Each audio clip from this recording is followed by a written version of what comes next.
'Twas the night after Christmas when 4 young men remembered a film and the pleasure it had been. They'll even answer when asked, anytime, any place. Merry Christmas to all. Aren't you what's-his-face? Over the years, I got to be quite a connoisseur of soap. A lot of people tell me I still look the same. When they hear my name, it's one of the first things out of their mouth, but it's not something that I really grow tired of talking about because it's something that has affected people in a really, really positive way. A lot of people won't leave me alone. It's a pain in the butt. That's not true. Oh, yeah? Yeah! Well, I double dog dare ya! Every room I've ever walked in is either as an actor for an audition or on the set of something or even as a producer or director, people do tend to recognize me like, oh, I love that movie. Oh, my family and I, we watch that every holiday season, you know. So it's definitely, you know, a conversation starter, an icebreaker. You're full of it! It's a blessing, you know, that 20 years later, my face really hasn't changed that much, and, you know, my body hasn't changed that much, so that people go, nah, you know. I mean, I've had people ask me, aren't you that kid? And I go, yeah. No, you're not. And then they'll walk away.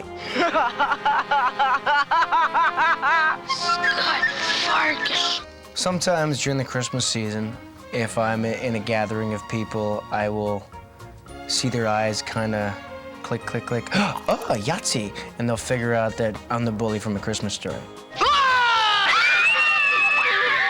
And usually the response is they're just overjoyed to come over and give me a hug. It's great because they've watched the movie 200,000 times in their living rooms with their families during Christmas season when everybody's looking at each other, I love you, Billy. You know, that type of thing. And so they're kind of sharing that expression of joy with me. And they usually regale me with pieces of the movie.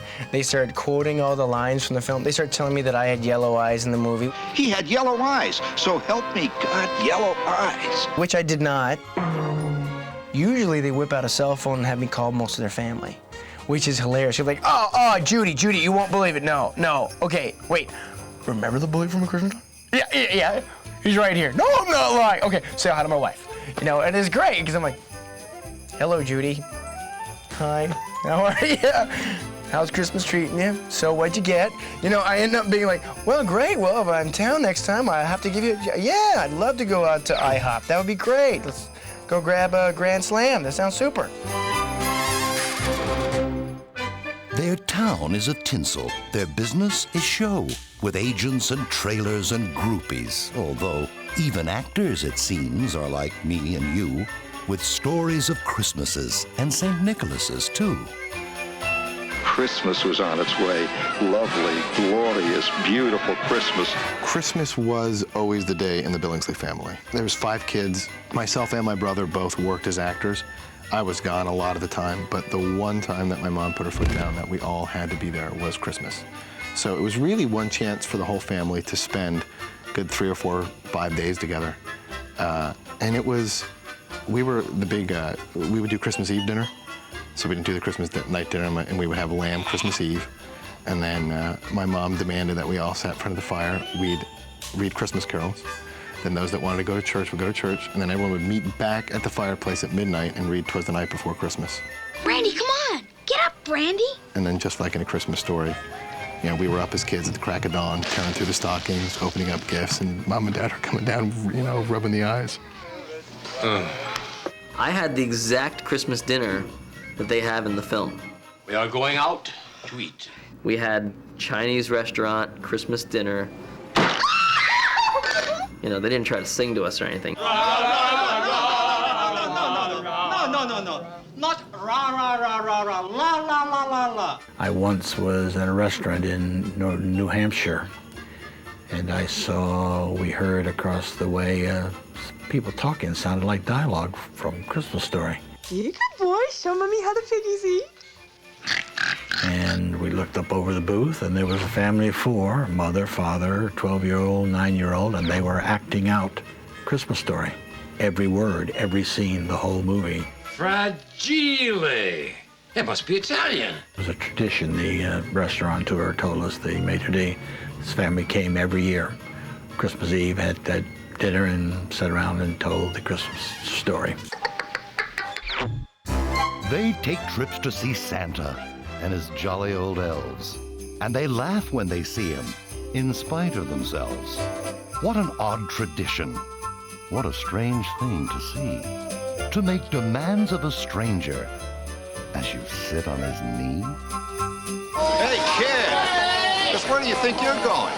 Going up to see Santa. When I was a kid, visiting Santa was the same thing like it was in the movies. And what do you want for Christmas, Billy? It was a long lineup, getting there and having 30 seconds to ask for some bizarro toy that you saw in the toy store down the way, which was advertised so that your parents should buy it. Quit dragging your feet! I couldn't wait to get on his lap. I couldn't wait. I'd sit up there and I would go through my list. A toy truck! Get him off my lap! And I took it seriously. Like, I honestly felt that, you know, I think I remember even saying one time, listen, I'm Jewish, but you still gotta hook me up, all right? I grew up in New York City, so you get pretty savvy to the Santa Clauses with the bells on the corner. So I was never really into going to Santa.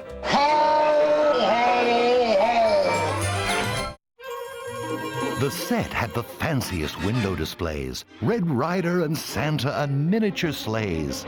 They hoped that their wandering eyes wouldn't wake. Who cares if the whole thing was totally fake? Huh, are you kidding? Stick my tongue to that stupid pole, that's dumb. That's 'cause you know it'll stick. When we were shooting the scene when we stuck our tongues to the pole, of course we all had to try it because it was so cool. It was this tiny little hole and it was sucking air in, and they had built this fake pole that they had put on that looks really good, and it's this tiny little hole and it was sucking air, and they had it go into a hose in the thing, so we all put our tongues on and tried it. Liked it. Duck, duck, duck! This guy was a pain in the ass, whatever, we all were. So the crew was screwing around with him one time, and we broke for lunch, and they're like, all right, cut, that's a lunch, 1 hour, and everybody walked away and left him there. Come back! Come back! I was out there all by myself, man. There was nobody out there. And there he is, literally, like a flailing his arms, just like in the movie, man. He's going, hey guys, come back, come back, come on, come back. It was so funny. My mother, grabbing for her copy of Look magazine, would find herself cleverly trapped into reading a Red Ryder sales pitch. The prop department was so great because everything that they had gotten for my room and for the house was real, and it was the old stuff. So it was really fun on breaks just to go through my room and to find these old comics and to read them and to play with the old trucks. The attention to detail, even things in the desk drawers, was all so period. So it was very easy to escape into that world. Amazingly, the movie we had no horror tales, no. It's hard to recall anything. Things went very well in the movie. We had to convert Cleveland into Christmas. There was no snow that year. We put it all down with snow brought in from snowmakers from ski resorts 100 miles out of town. As it got later in the season, it was obviously starting to warm up, and we were still in Cleveland, and there was no snow on the ground. And so they ended up manufacturing snow, but it was a low-budget movie, and I remember they made snow basically out of detergent. And there's all these scenes, you know, the scenes when we're running through real quick and the bullies are chasing after us. In a couple of those scenes, we're literally I remember running like slushing through bubbles. Like it was, it was detergent is what they used, but you'd never know, it looks real.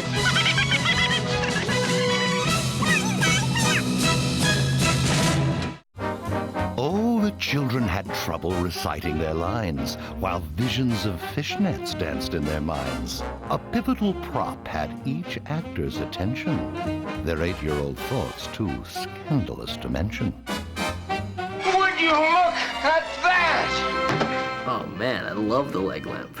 That thing was sexy as hell, huh? I loved it. We were pretty excited when we saw the leg, and if I recall, Bob didn't let us see it until we were rolling on that, so it was kept in the box, and then when he shot that scene, it was a pretty real reaction on my part when I go up the leg and start looking at it. But we all liked it. We were all asking who's going to get the leg. You know, maybe we can get the leg when it's, you know, when it's all said and done. Isn't that glorious? It's indescribably beautiful. Someone out there should buy me a leg lamp just because it's cool, and I want one for Christmas, please.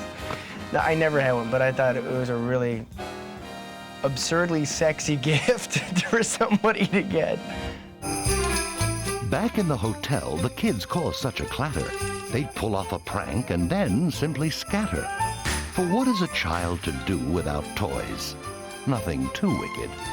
But boys will be boys. Kids got along famously, and they were good friends. Yeah, you take any 4 kids around that age and you put them in a hotel. You let them stay for a couple months, and they're shooting nights. We had a great time. We had a blast working together. We were stuck in the hotel, so we had to come up with things to entertain ourselves. So there were nights me and Peter would like open up the window and, you know, do the water balloon thing. There were water devices that were propelling themselves off our hotel balcony at times in the winter. Some wet toilet tissue that was going off of a couple buses, I think, every now and then. Holy smokes! I remember working with Peter he was staying at a hotel because I was from Toronto, and he was throwing water balloons out of the 14th story room onto people passing by. And I smacked him in the back of the head and bounced his forehead off the window. Oh, fudge. I think one night, I ordered like $200, $300 worth of food for Darren McGavin, and, you know, I think I did it to Bob once. There were some people that got some wake-up calls. A couple people got some room service, I think, on that trip. Some people got some housekeeping early in the morning. Shut up, Ralphie! We'd run up and down the hallways, and we'd know where the other people were staying, and we'd knock on their door and go, housekeeping, housekeeping, and then we'd run away. Scott was definitely like the leader of us all. He was the oldest. You! Come here. Me? And at least talked a big game, was like more experienced in every way. And he got us into some trouble. We had to just entertain ourselves. We had a good group of guys, you know. The kids all really fit well together. A ton of candy, but only in red and green. A part in a movie that's actually seen. A 3-picture deal, a ranch in Vermont. For Christmas, what more could an actor possibly want? Ralphie, what would you like for Christmas? My top 5 Christmas gifts were metal detector, metal detector, metal detector. It was every year that I wanted one, and my parents, I don't think, understood what the heck I wanted with this thing. They weren't too encouraging, you know, of my treasure hunting. My wish list. Well, it was definitely the Atari. I really wanted a Ms. Pac-Man machine. I guess I'd just like some Tinker Toys. A Pac-Man arcade game. Mattel and television. Love comics. Still love comic books. So I always wanted, like, Superman. I had Superman fights Muhammad Ali. How cool is that? I want that for this Christmas. The original, in plastic, and backed and put on a frame. That would be nice. By late Christmas morning, the list had been looted. A pile of presents with batteries included. Though to a Red Ryder rifle few gifts can compare, the tree often held a surprise under there. Did you have a nice Christmas? Yeah, pretty nice. Yeah, did you get everything you wanted? Best present I ever got would definitely be my drum set. I think I got a bicycle once. I wanted a puppy. I got a puppy. Actually, one time I got a poodle, a miniature poodle puppy. And because I was a big fan of Peter Pan, and I thought, because Peter Pan had red hair and I have red hair, I thought that Peter Pan's sidekick was Tinkerbell. So I should name my puppy Tinkerbell, which is not real macho. A lump of pure coal, a bowl full of jelly. And what's in my stocking? Socks from New Delhi? A gift horse is not to be looked in the mouth, not never. But sometimes it must be said, worst present ever. Here, me to you. Thanks a lot. The worst Christmas gift I ever got was underwear and socks. Big, beautiful red stocking. You put your hand in, and it looks nice, you know, because they bulk up nice. So you unwrap the gift, and underwear and socks. Well, there was the cast iron fruit cake that we got from a distant aunt every year, but then that's everybody's story. We actually used it to repair the house, but we didn't attempt to eat it. This woman was staying in the house I lived in in Toronto, my mom would bring in boarders every once in a while to help pay the rent, because my mom's got no money. I'm working as hard as I can on commercials and stuff. I'm paying the rent. We go to the Sears or whatever it was. She has me pick out a sweater, and I pay for it. She wraps it up and gives it to me for Christmas. That sucks. So then the one other present I get is this little box. I'm like, yeah, I get some other present. This is great. I open it up, and it's from that lady staying with us, and it's a tulip bulb. What do you do with a tulip bulb? Ooh. He was dressed all in fur from his head to his toes. If you look really close, his embarrassment shows. There's no poorer answer to, what should I wear? A writer's reminiscence, yes, but an actor's nightmare. Ralph, go upstairs and try it on. I don't want to. Go upstairs right now and try on that present. I don't remember Peter Billingsley giving me a hard time about the bunny suit. I wouldn't believe it if they said he did, because Peter was a total professional. He knew how funny that was going to be. I think he probably was quite ecstatic with the possibilities of it. Immediately, my feet began to sweat as those two fluffy little bunnies with the blue button eyes stared sappily up at me. The bunny suit, again, was definitely not acting. It was quite uncomfortable to put that on in front of the crew.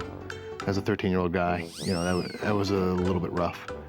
It was hot. It was nasty. Ooh, you look like a pink nightmare. Are you happy wearing that? But I do still have it. It's tucked away in my mom's attic somewhere. A classic, they called it. By busloads they came, and they whistled and shouted and loved every frame. It made up for the time they each heard Santa shout, "Merry Christmas to all! You'll shoot your eye out." I think Christmas Story celebrating its 20th anniversary is amazing, considering that it was a fluke. One, I was a little kid. I had no idea of any sort of oversight of what it was going to be, and nobody did. And then it just caught on, and it's astounding. I'm sure it's just the way people looked at It's a Wonderful Life, and then, you know, 40 years later, it's still playing. It's not something you can expect. It's kind of like a movie version of winning the lottery. I didn't expect the depth of feeling that so many millions of people generate. It just does catch sort of the quintessential Christmas adventure that so many families lived. So incredible to be a part of a film that has stood the test of time like this film. And to be celebrated on its 20th is just awesome.